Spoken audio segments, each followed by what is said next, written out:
জালেম কখনো শিক্ষক হতে পারে না। আমি বলি জালেমের দূষর পাছাটা গোলামরা কখনো শিক্ষক হতে পারে না। তার কাছে একজন মানুষ কখনো আদর্শ শিখতে পারে না, চরিত্র শিখতে পারে না।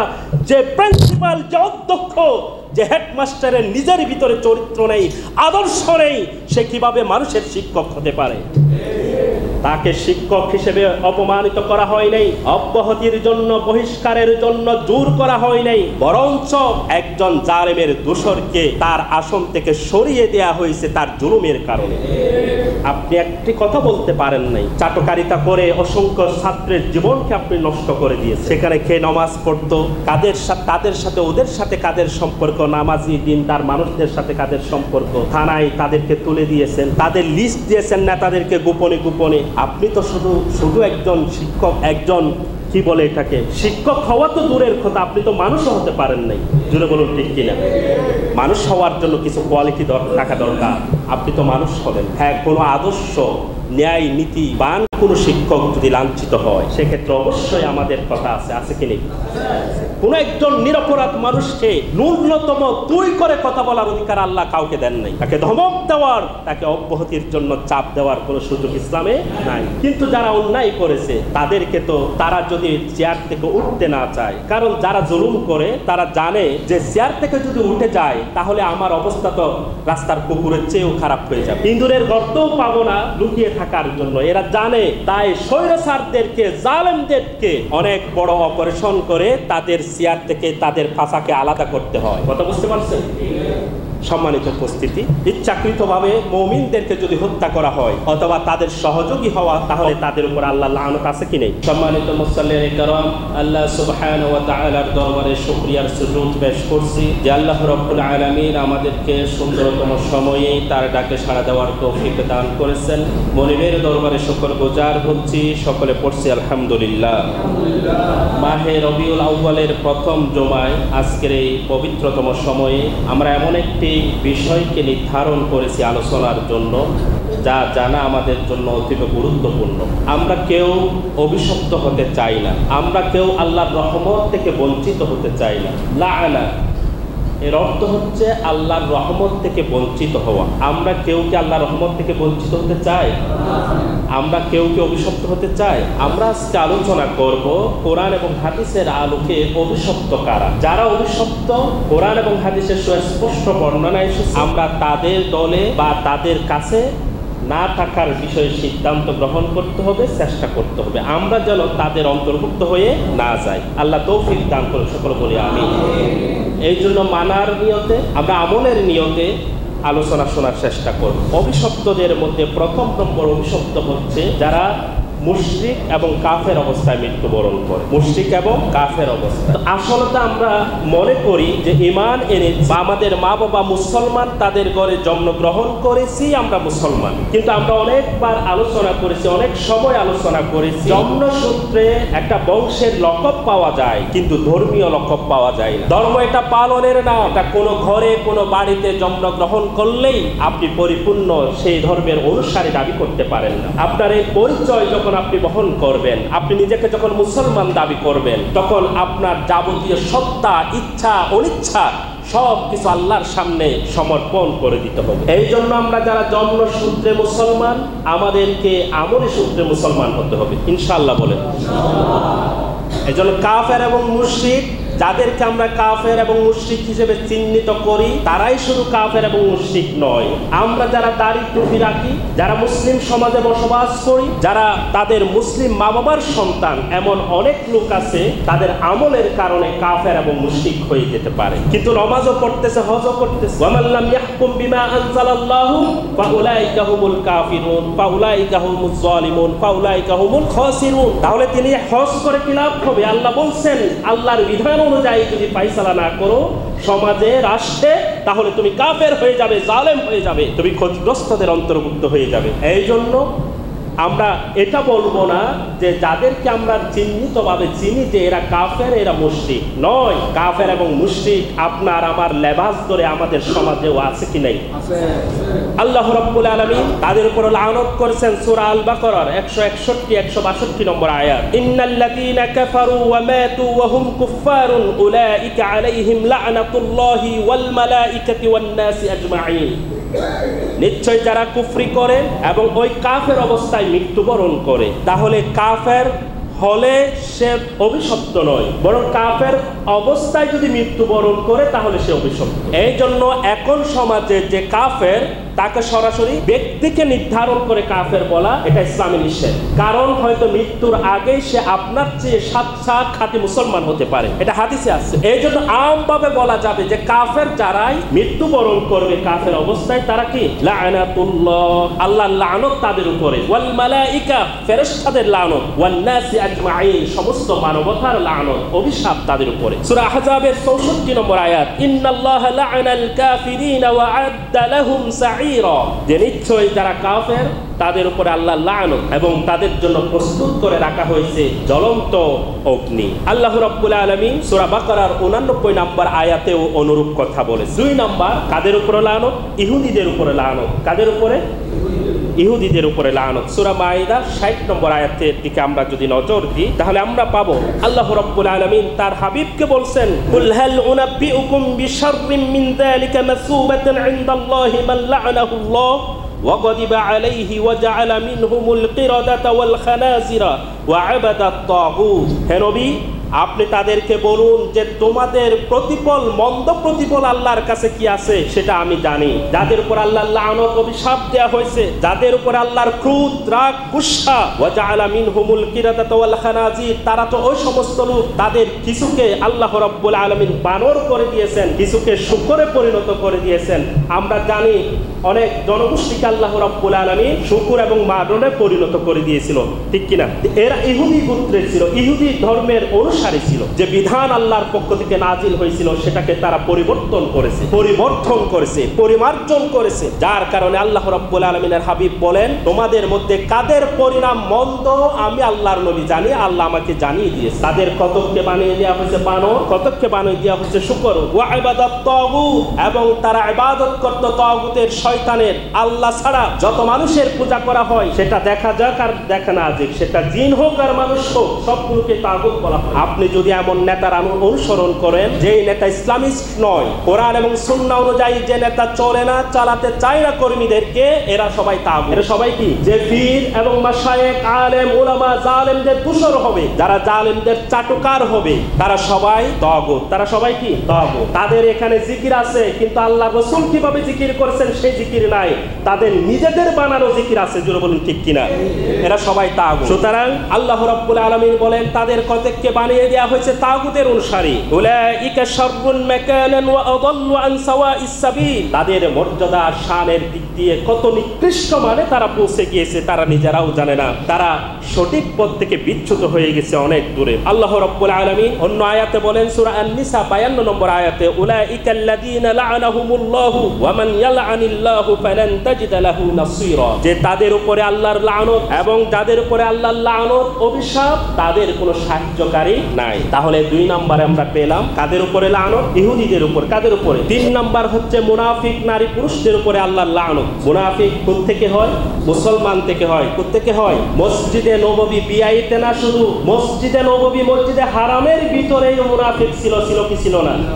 সুতরাং বিআইয়ের ভিতরে আন্দরকিল্লা শাহী জামে মসজিদে থাকবে না সেটা আপনি বলতে পারেন। যারা এই মসজিদের ভিতরে এসে আল্লাহকে রব হিসেবে স্বীকৃতি দিল, আবার এখান থেকে বের হয়ে জালিমের চাটুকার হয়ে তাদের জিন্দেগি, তাদের চাকরি বাঁচায়, এরা সবাই মুনাফিক। এরা সবাই কি? মুনাফিক। সুতরাং মসজিদে নববীতে যে সমস্ত মুনাফিকরা নামাজ পড়তেন, তাদের দাড়ি ছিল, পাগড়ি ছিল, রাসূল করিম সাল্লাল্লাহু আলাইহি ওয়াসাল্লামের সাথে তারা দাওয়াত খেতে যেত, এমন সময় সুরতে মুসলমান যারা ছিল তাদেরকেও আল্লাহ রাব্বুল আলামিন অনেককে মুনাফিক হিসেবে সাব্যস্ত করেছে। করেছেন। আল্লাহ রাব্বুল আলামিন বলেন এই মুনাফিকদের উপর আল্লাহ লানত। কাফেরদের শত্রুতা এটা বোঝা যায়, ইহুদিদের শত্রুতা এটা স্পষ্ট, প্রত্যক্ষ এবং পরোক্ষ ষড়যন্ত্রে তারা লিপ্ত হবে। কিন্তু মুনাফিক বোঝা যাবে না, সে তো আপনার ভাই, সে আপনার ঘরের মানুষ, আপনার চাচাতো ভাই, কাকাতো ভাই। রাতের অন্ধকারে ফোন দিয়ে বলবে অমুক তো এসেছে, ধরে নিয়ে যা। ছিল না? এরা মুনাফিক। এরা কি? দিনের বেলায় আপনার সাথে দেখা হলে কত সুন্দর কথা বলে, আবার আপনার আগমনের খবরও তাদের কাছে পৌঁছে দেয়, কিন্তু এরাই। ঠিক না ঠিক? গত 15 এবং 16টি বছর যাদেরকে দেখা যায় নাই, জালেমের জুলুমের সামনে তারা মাথা নত করে দিয়ে চাকরি বাঁচানোর জন্য, জীবন বাঁচানোর জন্য, পিঠ বাঁচানোর জন্য, পেট বাঁচানোর জন্য যারা সংগঠনের কাছেও ছিল না, দূরতম সম্পর্কও ছিল না, আজ তারা নেতাদের সামনে পাশে বসে তারা ছবি তুলে ফেসবুকে আপলোড দিচ্ছে।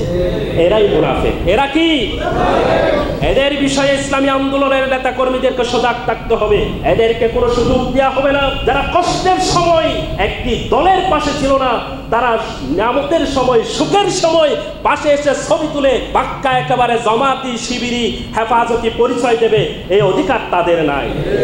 সুতরাং আমাদের যারা নেতা আছেন, যাদেরকে আমরা সালাম করি, সম্মান করি, আপনাদের সম্মান ততক্ষণ পর্যন্ত থাকবে যতক্ষণ পর্যন্ত আপনার আশেপাশে চাটুকাররা এবং জালেমের দোসর যারা ছিল তারা থাকবে না, ততক্ষণ পর্যন্ত আপনার প্রতি আমার সম্মান থাকবে। আর আপনার পাশে যদি কোনো জালেমের দোসর চাটুকারদের পাশে পাওয়া যায়, আপনার মতো নেতার আনুগত্য আমরা করতে বাধ্য নই, বরং বিদ্রোহের দাবানল জলে উঠবে। জোরে বলুন ঠিক কি? কারণ এরা মুনাফিক। মুনাফিকরা স্পষ্ট হয়ে গেছে গত 15 বছরে। ঠিক না ঠিক?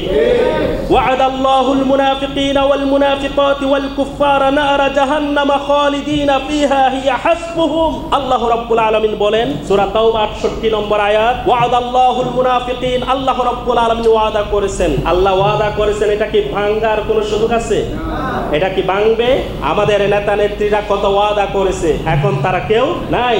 অর্থাৎ একজন মানুষ ওয়াদা করলে সে ওয়াদা রক্ষা করার ক্ষেত্রে পার্সেন্টেজটা 10%, 5%, 50% হতে পারে, কিন্তু আল্লাহ রাব্বুল আলামিন যদি কোনো ওয়াদা করে, সেই ওয়াদা মনে হয় 90% হয়তোবা হতে পারে, 10% সন্দেহ আছে। وعد الله المنافقين والمنافقات والكفار نار جهنم خالدين فيها هي حسبهم ولعنهم الله ولهم عذاب مقيم। আমার আল্লাহ রাব্বুল আলামিন মুনাফিক নারী এবং পুরুষ, মুনাফিক নারীও হতে পারে, পুরুষও হতে পারে। নির্বাচন আসলে তসবিহ নিলে তো মুনাফিক। ঠিক না ঠিক? পট্টি বাঁধলেই তো মুনাফিক। জোরে বলুন ঠিক কিনা?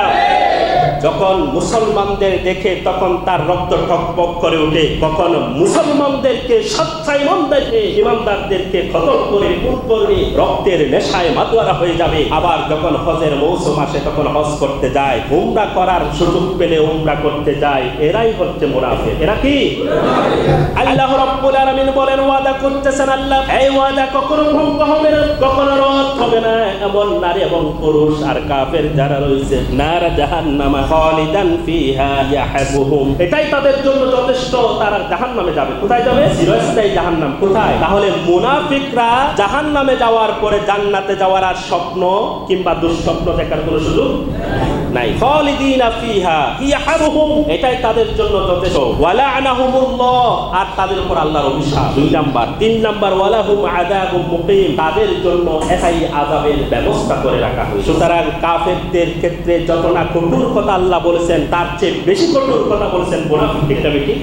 সুতরাং মুনাফিক যেহেতু আমার সমাজে, আপনার সমাজে দাড়ি টুপি নিয়ে বসবাস করে, সুতরাং তাদের বিষয়ে ইমানদারদেরকে সতর্ক বেশি হতে হবে। সম্মানিত উপস্থিতি, এই জন্য এই মুনাফিকদেরকে, কাফেরদেরকে, ইহুদিদেরকে কখনোই কোনোভাবে বন্ধু বানানো যাবে। এরপরে 4 নাম্বার, আল্লাহ এবং তার রাসূলকে যারা কষ্ট দেয়, আল্লাহ এবং তার রাসূলকে যারা কষ্ট দেয়। তাফসীর ইবনে কাসীরের মধ্যে এসেছে সূরা আহজাবের 57 নম্বর আয়াতের তাফসীর করতে গিয়ে হযরত ইকরামা রাদিয়াল্লাহু তাআলা আনহু তিনি বলেন, যারা ছবি অঙ্কন করে এবং মূর্তি তৈরি করে তারা মূলত আল্লাহ এবং রাসূলকে কষ্ট দিল। নাউজুবিল্লাহ বলবেন না? তাহলে গত 14-15 বছর রাস্তার মোড়ে মোড়ে বিভিন্ন গুরুত্বপূর্ণ জায়গায় যে মূর্তি এবং ভাস্কর্য তৈরি করা হলো, আল্লাহ রাব্বুল আলামিন তাদের বিষয়ে বলতেছেন তারা শুধু লাঞ্ছিত, আল্লাহর অভিশপ্ত, শুধু আখিরাতে নয় দুনিয়াও তারা অভিশপ্ত হবে, অভিশাপ প্রাপ্ত হবে। সুবহানাল্লাহ। আল্লাহ রাব্বুল আলামিন বলেন সূরা আহজাবের 57 নম্বর আয়াত 33 নম্বর সূরা, ইন্নাল্লাযীনা ইউযুনাল্লাহা ওয়া রাসূলাহু লা'আনাহুমুল্লাহু ফিদ-দুনিয়া ওয়াল আখিরাতি ওয়া আ'আদা লাহুম আযাবান মুহিনা।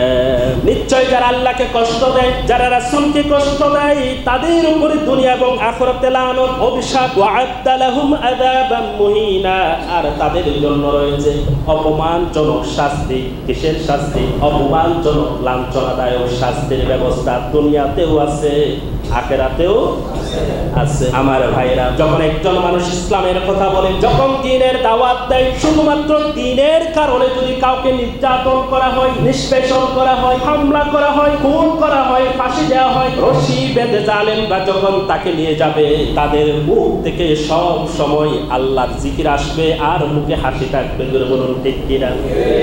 আর যারা জুলুম করেছেন, যারা অন্যায় করেছেন, যারা অবিচার করেছেন, যারা জনগণের টাকা আত্মসাৎ করেছেন, এরকম অপরাধের সাথে যারা জড়িত, তারা পুলিশ দেখলেই ভয় করে, থরথর করে কাঁপে। জোরে বলুন ঠিক কিনা? তাদেরকে বাঁচানোর জন্য হেলমেটের ব্যবস্থা করতে হয়। ঠিক তবে ঠিক? লাঞ্ছনার গঞ্চনা তাদের উপরে আল্লাহ রাব্বুল আলামিন দিয়েছেন। আল্লাহ রাব্বুল আলামিন সূরা আহজাবের 57 নম্বর আয়াতে বলেন তারা আল্লাহর বিধানকে লঙ্ঘন করে, সীমা লঙ্ঘন করে মূলত আল্লাহকে কষ্ট দিয়েছে, রাসূলকে কষ্ট দিয়েছে। আল্লাহ এবং রাসূলকে যারা কষ্ট দেয় তাদের জন্য দুনিয়া আখিরাতে অভিশাপ এবং তাদের জন্য লাঞ্ছনাদায়ক শাস্তির ব্যবস্থা আল্লাহ রাব্বুল আলামিন করে। শুধু তাই নয়, যারা মুমিনকে কষ্ট দেয় এবং ধোঁকা দেয়, আল্লাহর নবী ইরশাদ করেন তাদের উপরও লানত, আল্লাহর লানত। জোরে বলুন নাউযুবিল্লাহ। রাসূল করিম সাল্লাল্লাহু আলাইহি ওয়াসাল্লাম ইরশাদ করেন তিরমিজি শরীফের 1941 নম্বর হাদিস, বাজ্জারের 43 নম্বর হাদিস, আল জামিউস সাগীরের 8187 মালউনুন মান দাররা মুমিনান আও মাকারা বি, যে ব্যক্তি কোন মুমিন বান্দার সাথে ধোঁকা দেয় অথবা তার বিরুদ্ধে ষড়যন্ত্রে লিপ্ত হয়, সেও অভিশপ্ত। জোরে বলুন নাউযুবিল্লাহ। তারা কি? অভিশপ্ত। সুতরাং আমাদেরকে সতর্ক হতে হবে, আমি যেন কোনো কারণে আমার কোনো মুমিন ভাইকে কষ্ট না, কোনো মুমিন ভাইয়ের বিরুদ্ধে যেন আমি ষড়যন্ত্রে লিপ্ত না, তাহলে অভিশপ্ত হয়ে যেতে হবে। এই অবস্থায় আপনি তার কাছে ক্ষমা না চেয়ে যদি মারা যান দুনিয়া থেকে, তাহলে জাহান্নামে যেতে হবে। জোরে বলুন নাউযুবিল্লাহ। আল্লাহ আমাদেরকে হেফাজত করুক, সকল বলি আমিন।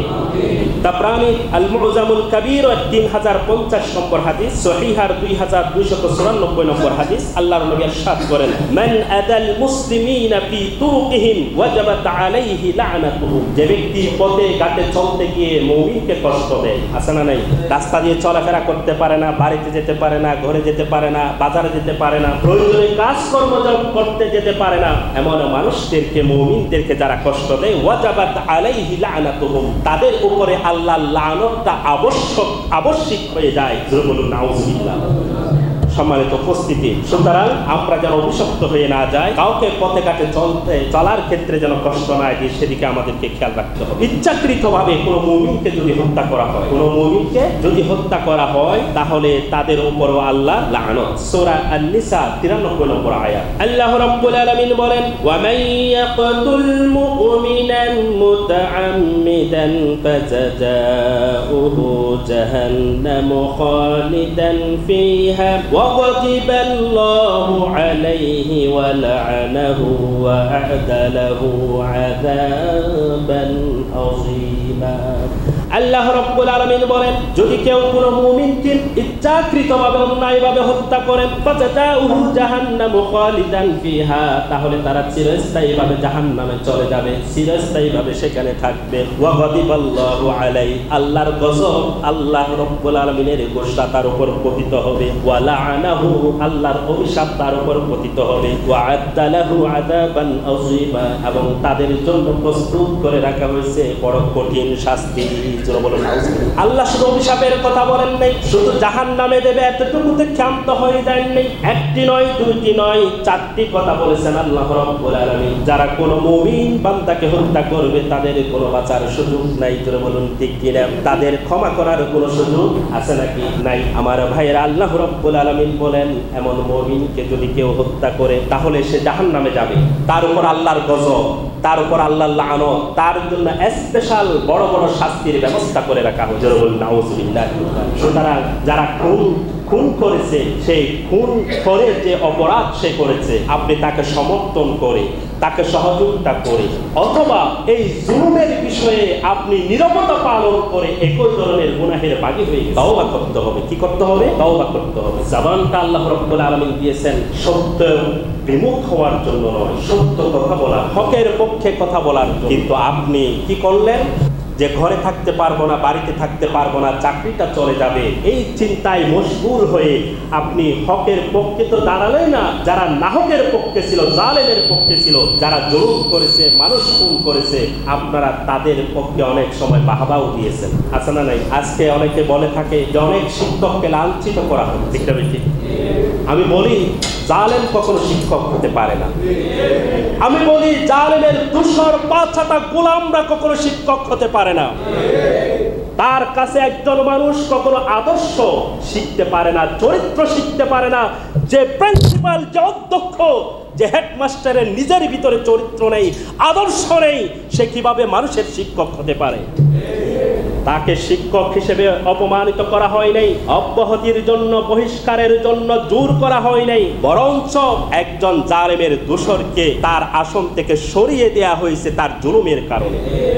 আপনি একটি কথা বলতে পারেন নাই, চাটকারিতা করে অসংখ্য ছাত্রের জীবনকে আপনি নষ্ট করে দিয়েছেন। সেখানে খেয়ে নামাজ পড়তো, তাদের সাথে ওদের সাথে কাদের সম্পর্ক, নামাজি দিনদার মানুষদের সাথে কাদের সম্পর্ক, থানায় তাদেরকে তুলে দিয়েছেন, তাদের লিস্ট দিয়েছেন না তাদেরকে গোপনে গোপনে। আপনি তো শুধু একজন শিক্ষক, একজন কি বলে এটাকে, শিক্ষক হওয়া তো দূরের কথা, আপনি তো মানুষও হতে পারেন নাই। জুড়ে বলুন ঠিক কিনা? মানুষ হওয়ার জন্য কিছু কোয়ালিটি থাকা দরকার। আপনি তো মানুষ হবেন। হ্যাঁ, কোনো আদর্শ, ন্যায়, নীতিবান কোনো শিক্ষক যদি লাঞ্ছিত হয়, সেক্ষেত্রে অবশ্যই আমাদের কথা আছে কি নেই? কোন একজন নিরপরাধ মানুষকে ন্যূনতম তুই করে কথা বলার অধিকার আল্লাহ কাউকে দেন নাই। তাকে ধমক দেওয়ার, তাকে অব্যাহতির জন্য চাপ দেওয়ার কোনো সুযোগ ইসলামে নাই। কিন্তু যারা অন্যায় করেছে তাদেরকে তো, তারা যদি চেয়ার থেকে উঠতে না চায়, কারণ যারা জুলুম করে তারা জানে যে চেয়ার থেকে যদি উঠে যায় তাহলে আমার অবস্থা তো রাস্তার কুকুরের চেয়েও খারাপ হয়ে যাবে, ইঁদুরের গর্তও পাবো না লুকিয়ে থাকার জন্য। এরা জানে, তাই স্বৈরাচারদেরকে, জালেমদেরকে অনেক বড় অপারেশন করে তাদের চেয়ার থেকে, তাদের ফাঁসাকে আলাদা করতে হয়। কথা বুঝতে পারছেন? সম্মানিত উপস্থিতি, ইচ্ছাকৃতভাবে মুমিনদেরকে যদি হত্যা করা হয় অথবা তাদের সহযোগী হওয়া, তাহলে তাদের উপর আল্লাহ লানত আছে কি নেই? আল্লাহ এবং তার রাসূলের নাফরমানি যারা করবে তাদের জন্য লানত। আপনি আজকে নেতার অনুসরণ করে অনেক কিছু কামাইছেন, কিন্তু কিয়ামতের দিন আপনি কি করবেন? সূরা আহজাবের 66 থেকে 68 নম্বর আয়াতে আল্লাহ রাব্বুল আলামিন সেটাই ধরেছেন। কর্মীরা কি করবে? নেতাদের অবস্থা তো অন্য জায়গায় বর্ণনা করেছেন, কর্মীরা কি করবে সেদিন? ইয়াউমা তুকাল্লাবু উজুহুহুম ফিন-নার يقولون يا ليتنا أطعنا الله وأطعنا الرسول وقالوا ربنا إنا أطعنا سادتنا وكبراءنا فأضلونا السبيلا।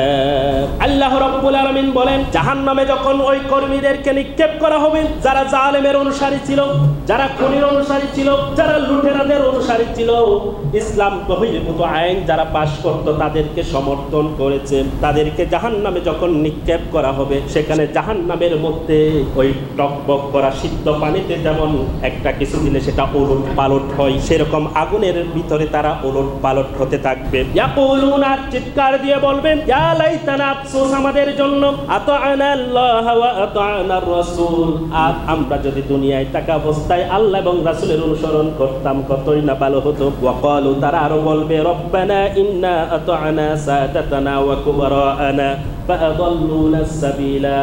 ও আমাদের রব, কোথায় বলতেছে এগুলা? জাহান্নামের ভিতরে বসে। ও আমাদের রব, আমরা আমাদের নেতার আনুগত্য করেছিলাম, অনুসরণ করেছিলাম, আমরা আমাদের বড়দের অনুসরণ করেছিলাম। ফাআদাল্লুনাস সাবিলা, তারা আমাদেরকে সঠিক পথ থেকে পথভ্রষ্ট করেছে, সঠিক পথে পরিচালিত করে নাই। আছে কিনা এরকম? আজানের টাইম হয়েছে, সমাবেশ চলতেছে, নাচ গান পুরোদমে চলেছে, নেতার বক্তব্য চলেছে, আমাদেরকে নামাজ পড়তে দেয় নাই, আজান দিতে দেয় নাই। কেউ আজান দিলে মসজিদের আজান বন্ধ করে দেয়া হয়েছে, কারণ সমাবেশ বড় গুরুত্বপূর্ণ তাদের কাছে। জুড়ে বলুন ঠিক কিনা? আমার ভাইরা, ফাআদাল্লুনাস সাবিলা, সঠিক পথ থেকে আমাদের নেতারা আমাদেরকে বিচ্যুত করেছে। রব্বানা, ও আমাদের রব, আতিহিম দিফাইন মিনাল আযাব, আজকে তাদেরকে আমাদের জন্য যে শাস্তি আপনি বরাদ্দ করে রেখেছেন তার চেয়ে ডাবল শাস্তি আমাদের নেতাদেরকে দেন। জোরে বলুন নাউযুবিল্লাহ। ওয়ালআনহুম লা'নান কাবীরা, শুধু তাই নয়, আপনার সবচেয়ে বড় অভিশাপ, আপনি তো সুরের অভিশাপ দিবেন, কত মানুষ যারা অভিশপ্ত সবার উপর অভিশাপ দিবেন, কিন্তু সবচেয়ে বড় অভিশাপটা দিবেন আমাদের নেতাদের উপরে। কাদের উপরে? নেতাদের উপরে। সুতরাং দুনিয়ার বুকে আপনারা দেখতেছেন নেতাদের অবস্থা, ঠিক না আমার ভাইরা? আল্লাহ রাব্বুল আলামিনকে তারা আহাজারি করে বলবে যে আমাদের নেতাদেরকে দ্বিগুণ শাস্তি দেন, এবং যত অভিশাপ আপনি অন্যান্য পাপিষ্ঠদেরকে দেবেন, আমাদেরকে হক পথ থেকে দূরে সরিয়ে দেওয়ার জন্য এই সমস্ত নেতারা দায়ী। সুতরাং এই নেতাদেরকে আপনারা আমাদের চেয়ে দ্বিগুণ আপনি শাস্তি দেন। নাউযুবিল্লাহ। এমন নেতা হওয়া থেকেও আমাদেরকে আল্লাহ হেফাজত করুন, এমন কর্মী হওয়া থেকেও আমাদেরকে আল্লাহ হেফাজত করুন। সকলে বলি আমিন। এরপরে আল্লাহ রাব্বুল আলামিনের গ্রন্থে সংযোজন বিয়োজন, আল্লাহর বিধানে সংযোজন বিয়োজন, ক্ষমতা পেলেই নারী এবং পুরুষের অধিকার সমানের স্লোগান তুলে, সাম্য স্লোগান তুলে, সমতার স্লোগান তুলে তারা মিরাসি বন্টনটাকে কি সমান করে দিয়েছে, আইন পাশ করেছে। দুর্বল কি? তাহলে এটা কি আল্লাহর বিধানের সাথে সংযোজন নয়, পরিমার্জন নয়? অবশ্যই। এবং এই জন্য আল্লাহ রাব্বুল আলামিনের অভিশাপ তাদের উপরে পড়বে। তিরমিজি শরীফের 2754 নম্বর হাদিস, ইবনে হিব্বানের 5749, মিশকাত শরীফের 105 এবং আল জামিউস সাগীরের 4644 নম্বর হাদিস। হাদিসটি সনদ সহিহ। রাসূল করিম সাল্লাল্লাহু আলাইহি ওয়াসাল্লামের ইরশাদ করেন, আমরা হযরত আয়েশা সিদ্দিকা রাদিয়াল্লাহু তাআলা আনহার সনদে হাদিসটি পেয়েছি। তিনি বলেন, সিত্তাতুন লা'নাতুহুম ওয়া লা'নাহুমুল্লাহু ওয়া কুল্লু নবিয়্যিন কানা। নবী করিম সাল্লাল্লাহু আলাইহি ওয়াসাল্লাম বলেন, 6 প্রকারের মানুষের উপরে আমি লানত করেছি। এবং আল্লাহ তাদের উপরে কি করেছে? ওয়া কুল্লু নবিয়্যিন কানা, আমার পূর্বে যত নবী চলে গিয়েছেন তারাও তাদের উপরে কি করেছেন? লানত করেছে। তাহলে মারাত্মক বিষয় না? আযাইদু ফি কিতাবিল্লাহ, আল্লাহর কিতাবে যারা সংশোধন করে, আল্লাহর বিধানের সাথে যারা সংযোজন করবে তাদের উপরে আল্লাহর লানত। ওয়াল মুকাদ্দিবু বিকাদরিল্লাহ, আল্লাহ রাব্বুল আলামিনের দেওয়া তাকদীরকে যারা অস্বীকার করবে তাদের উপর লানত। ওয়াল মুতাসাল্লিতু বিল জাবারুত, শক্তি দ্বারা ক্ষমতা দখলকারী, শক্তি দ্বারা ক্ষমতা দখল। ওয়াল মুতাসাল্লিতু বিল জাবারুত লিইউইজ্জা বিযালিকা মান আদাল্লাল্লাহ ওয়া ইউদিল্লা মান আ'আজ্জাল্লাহ। আল্লাহ রাসূল কি বলেছেন? মানে আমার কাছে মনে হয় ১৫০০ বছর পূর্বে বাংলাদেশের অবস্থাটা তিনি তুলে ধরেছেন। সুবহানাল্লাহ বলেন। ওয়াল মুতাসাল্লিতু বিল জাবারুত, যারা শক্তি দিয়ে ক্ষমতাকে দখল করে, তারপরে কি করে? লিইউইজ্জা বিযালিকা মান আদাল্লাল্লাহ, আল্লাহ যাদেরকে অপমানিত করেছেন, চুরি, ডাকাতি, বদমাইশি, সুদখোর, ঘুষখোর, আল্লাহ তাদেরকে সম্মান দিয়েছেন না অসম্মান করেছেন? আল্লাহ রাসূল বলতেছেন, এরকম আল্লাহ যাদেরকে অসম্মান করেছেন, এই জোর জবরদস্তি করে যারা ক্ষমতায় থাকবে তারা তাদেরকে সম্মানিত করেছেন। সুবহানাল্লাহ বলবেন না? ১৫০০ বছর পূর্বে আজকের কথা, বাংলাদেশের কথা। বাংলাদেশে এতদিন পর্যন্ত আমরা দেখেছি যে যত বড় দুর্নীতিগ্রস্ত সে তত বড় সম্মানের জায়গায় ছিল, ঠিক না? ঠিক। চুরি, ডাকাতি, বদমাইশি, হাজার হাজার কোটি টাকা লুটপাট করেছে। এরপর সরকারের কাছে তারা ছিল সোনার মানুষ। কিসের মানুষ? সোনার মানুষ। আল্লাহ রাব্বুল আলামিনের হাবিব বলেন, জোর জবরদস্তি করে যারা ক্ষমতায় ছিল তারা আল্লাহ যাদেরকে সম্মান করেছেন, বেইজ্জতি করেছেন, তারা তাদেরকে সম্মানিত করেছে। শুধু তাই নয়, ওয়া ইউদিল্লা মান আ'আজ্জাল্লাহ, আল্লাহ যাদেরকে সম্মানিত করেছেন তারা তাদেরকে বেইজ্জতি করেছেন। হয়েছে না? ইন্না আকরামাকুম ইনদাল্লাহি আতকা। এই দুনিয়ার বুকে দেশের মধ্যে যারা নামাজি ছিল, দিনদার ছিল, তাকওয়াবান ছিল, যাদের শেষ রাতের রোনাজারি কিংবা তাহাজ্জুদ কাজা হতো না, এমন মানুষদেরকে বছরের পর বছর তারা নির্যাতন করেছে, বেইজ্জতি করেছে, চুরি ডাকাতি লুটপাটকারী দর্শনকারীর তকমা লাগিয়েছে। জোরে বলুন ঠিক কিনা?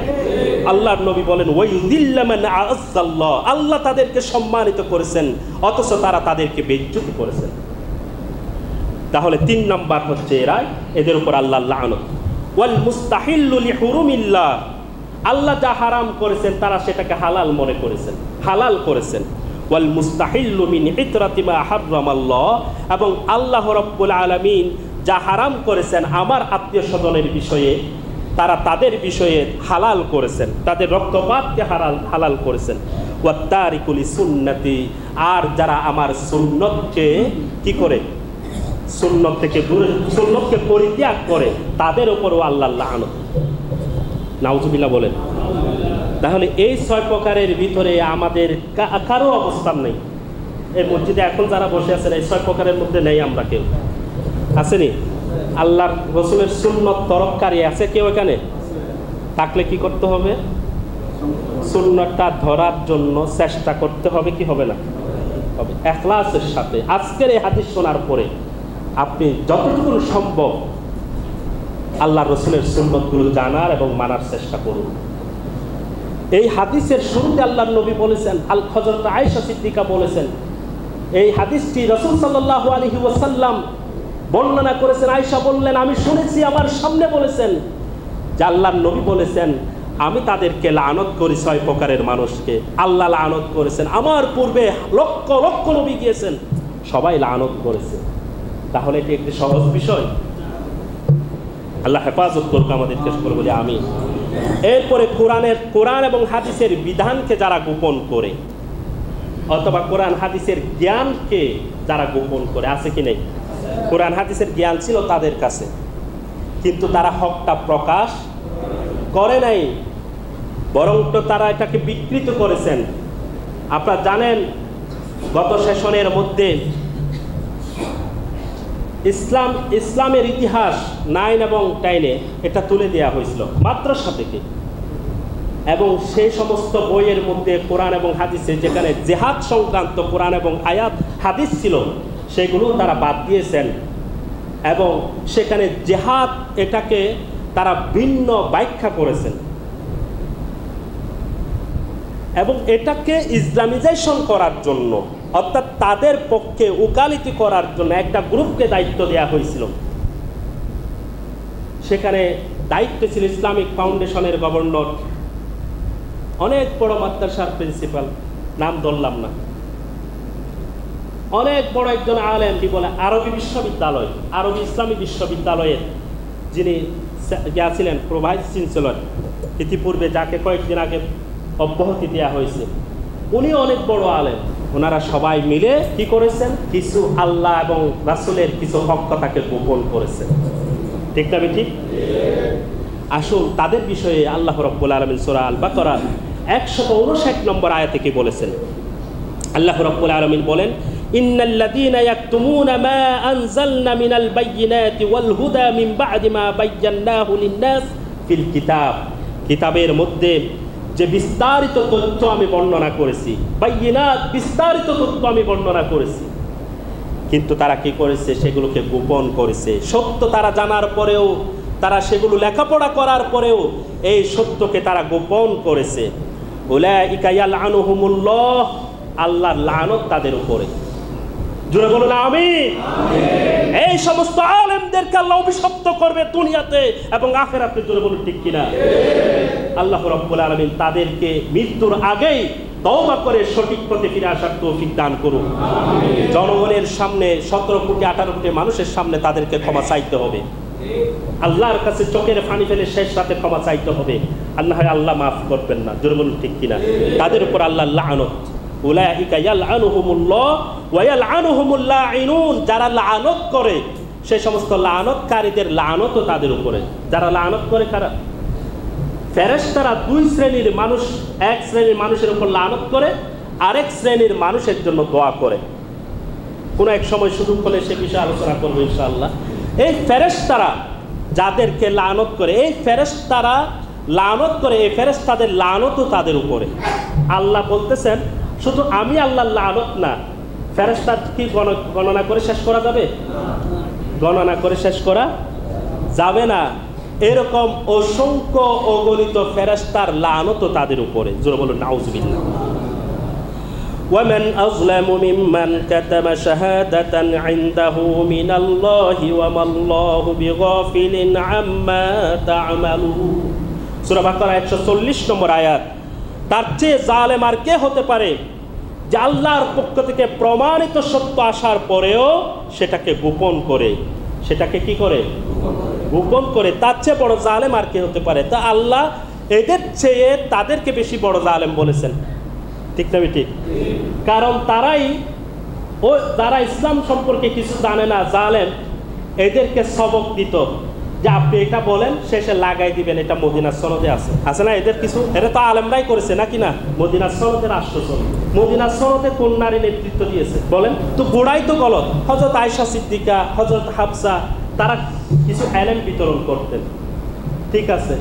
আপনি নেতা হলেন তো বেপরদা নারী কি ছিল তখন? সকালে এক কথা, বিকেলে এক কথা, এরকম মিথ্যা কথা বলতে পারে এমন মহিলা সাহাবী ছিলেন। তো গোড়াই তো গলত। আপনি মদিনার সনদে কিভাবে রাষ্ট্র পরিচালনা করবেন, ঠিক না ঠিক? তো এইগুলো তাদেরকে কারা শিখাতেন? কথা বলে না কেন? এক প্রকার আলেমরা, প্রকৃত আলেমরা।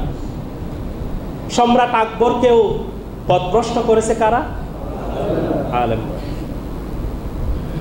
মুসলিম সমাজের নেতৃত্ব দানকারী যত মুসলিম সম্রাট, রাজা, বাদশাহ পথভ্রষ্ট হয়েছে, তাদের পিছনে আলেমদের এক প্রকার, এক শ্রেণীর চাটকার আলেমদের গুরুত্বপূর্ণ ভূমিকা ছিল। সম্মানিত উপস্থিতি, আল্লাহ বলেন ওয়ামাল্লাহু বিগাফিলিন আম্মা তা'মালুন। তোমরা যা করো আল্লাহ গাফেল নয়, আল্লাহ এগুলো সব জানেন। এটা ধমক দিয়েছে নাকি? নরম সুরে ধমক। এরপর আল্লাহর সাথে কৃত ওয়াদা যারা ভঙ্গ করে তাদের উপর আল্লাহ লানত। সূরা আর-রাদ 25 নম্বর আয়াত, 13 নম্বর সূরা। ওয়াল্লাযীনা ইয়ানকুদুনা আহদাল্লাহি মিন বা'দি মিসাকিহি। যারা আল্লাহর সাথে কৃত ওয়াদাকে, দৃঢ় অঙ্গীকারকে যারা ভঙ্গ করেছে। আল্লাহর সাথে দৃঢ় ওয়াদা আমরা সবাই করেছি কিনা? ওই রূহের জগতে আমি প্রায় সময় বলি, আলাস্তু বিরব্বিকুম, আমি কি তোমাদের রব নই? অর্থাৎ জীবনের শুরু থেকে শেষ পর্যন্ত প্রতিটি কাজে, কর্মে, উঠোনে, বটনে, চলনে, ব্যবহারে, সকল ক্ষেত্রে আমাকে রব হিসেবে তুমি স্বীকৃতি দিচ্ছ? বলো বালা, হ্যাঁ আপনি আমাদের রব। আমরা সেটা ওয়াদা করেছিলাম। আল্লাহ বলেন এই ওয়াদা যারা ভঙ্গ করেছে, অর্থাৎ রাষ্ট্র পরিচালনার ক্ষেত্রে, সমাজ পরিচালনার ক্ষেত্রে, আদালত পরিচালনার ক্ষেত্রে, শিক্ষা প্রতিষ্ঠান পরিচালনা করার ক্ষেত্রে, পরিবার পরিচালনা করার ক্ষেত্রে রবকে যদি আমরা মানতে না পারি, তাহলে রবের সাথে কৃত ওয়াদা ভঙ্গ করলাম, ঠিক না ঠিক? আল্লাহ রাব্বুল আলামিন বলেন ওয়ায়াকতাউনা মা আমারাল্লাহু বিহি, এবং তারা সম্পর্ককে ছিন্ন করে যাদের সাথে সম্পর্ক রাখার জন্য বলা হয়েছিল, আইয়ুসালা, যাদের সাথে সম্পর্ক রাখতে বলা হয়েছিল, মুমিনদেরকে বলা হয়েছিল মুমিন ছাড়া কাউকে তুমি বন্ধু হিসেবে গ্রহণ করো না। কিন্তু আমরা ইহুদি, খ্রিস্টান, হিন্দুদেরকে বন্ধু হিসেবে গ্রহণ করেছি। একটি রাষ্ট্র পরিচালনার ক্ষেত্রে, একটি রাষ্ট্র বসবাস করার ক্ষেত্রে সকল ধর্মের মানুষের সাথে আমাদের রাজনৈতিক সম্পর্ক থাকবে, ব্যবসায়িক সম্পর্ক থাকবে, অর্থনৈতিক সম্পর্ক থাকবে।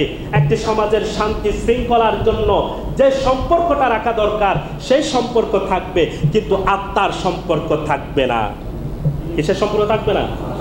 আত্মার সম্পর্ক থাকবে না। আমি কখন মনে করব আপনার সাথে ওর আত্মার সম্পর্ক আছে?